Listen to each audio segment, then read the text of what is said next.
చేస్తే చూడటానికి బాగుండాలి. అలాగే గ్రామస్తుల కష్టాలు కూడా, గిరిజన తెగల కుటుంబాల కష్టాలు కూడా ఎలా చేయాలనేది నాకు కొంత సమయం ఇవ్వండి. కానీ నేను అందుకే నడిచాను, ఆ నీళ్ళలో జారిపోతా ఉంది, రాళ్ళ మీద, ఆ చాపరాయి మీద, ఆ గడ్డ మీద నడుస్తూ ఉంటే జారిపోతా ఉంది. అందుకే నేను అర్థం చేసుకున్నాను నా కష్టాలని. నాకు కొద్దిగా సమయం ఇవ్వండి, దానికి ఖచ్చితంగా ఒక అందమైన పరిష్కారం ఎదుగుతాం. పర్యావరణానికి ఇబ్బంది కలగకుండా, టూరిజం పెరిగేలాగా, ఒక మీకు సౌకర్యంగా ఉండేలాగా ఒక తక్కువ సమయంలో, ఒక 2 నెలల సమయంలో ఒక పరిష్కార మార్గం తీసుకొచ్చి మీ ముందు తీసుకొస్తాం.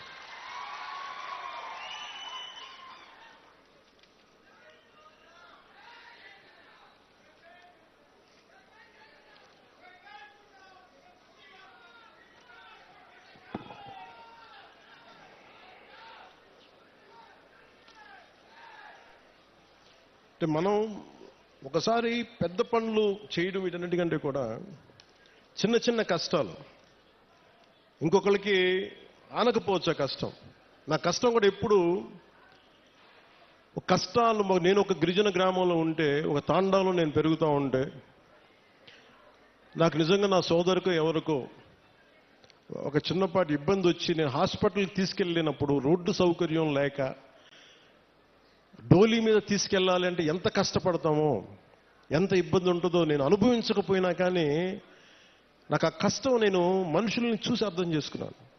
అందుకనే మనం రాగానే ముఖ్యమంత్రి చంద్రబాబు గారు దాదాపు 49 కోట్లు ఇస్తే వెంటనే మేము చేయగలిగింది ఏంటంటే, వెంటనే ఈ మన అనంతగిరి మండలంలో ఒక పర్టికులర్ గ్రామానికి వెళ్ళి అక్కడ సకాలంలో పొలంగూడ గ్రామానికి, మనకి శ్రీకాకుళం జిల్లా కొత్తూరు మండలం గొట్టుపల్లి నుండి పొలంగూడ గ్రామానికి నూతనంగా కొత్తగా బీటీ రోడ్డు నిర్మాణం చేపడితే మొదటిసారి ఆ గిరిజన గ్రామంలో అంబులెన్స్ కూత వినిపించింది.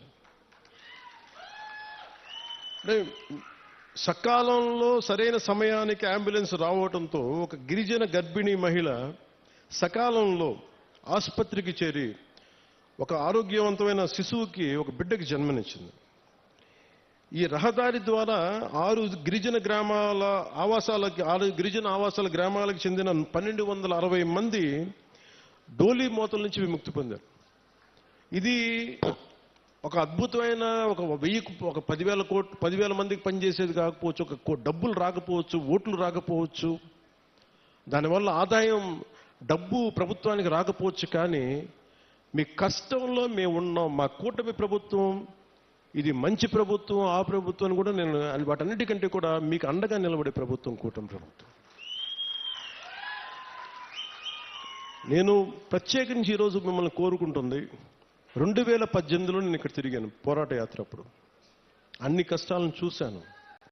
ఎందుకంటే నేను కార్యకర్తలకు కూడా, జనసేన నాయకులకి, జనసేన కార్యకర్తలకు అప్పటికీ చెప్పాను, ఇప్పటికీ చెప్తున్నాను. అలాగే మన కూటమి నాయకులందరితో కూడా నేను ఈ భావాల్ని పంచుకుంటా ఉన్నాను.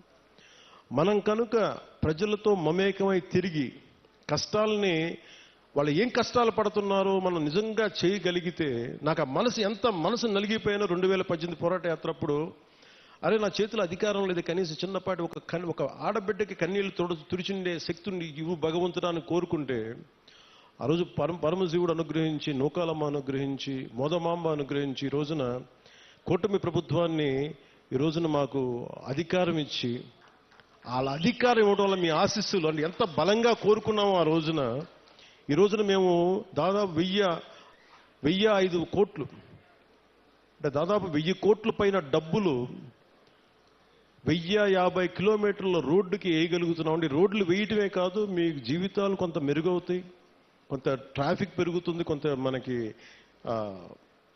టూరిజం డెవలప్మెంట్ ఉంటుంది. వీటన్నిటిని దృష్టిలో పెట్టుకుని ఇవన్నీ చేస్తా ఉన్నాం.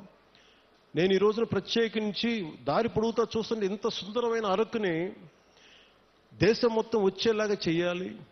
అలాగే ఏం చేయాలని కూర్చోబెట్టి టూరిజం శాఖ మంత్రివర్యులతో మాట్లాడతాను, శ్రీ కందుల దుర్గేష్ గారితో, గౌరవ ముఖ్యమంత్రి గారితో మాట్లాడతాను, సంబంధిత జిల్లా అధికారులతోటి, కలెక్టర్ గారితో మాట్లాడతాను. మాట్లాడి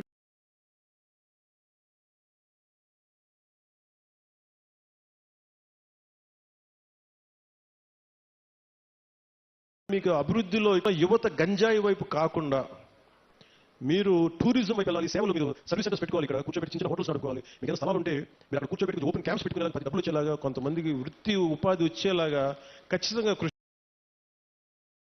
కృషి చేస్తాం. అలాగే ఇందాక కలెక్టర్ గారు మాట్లాడుతా ఇప్పటికీ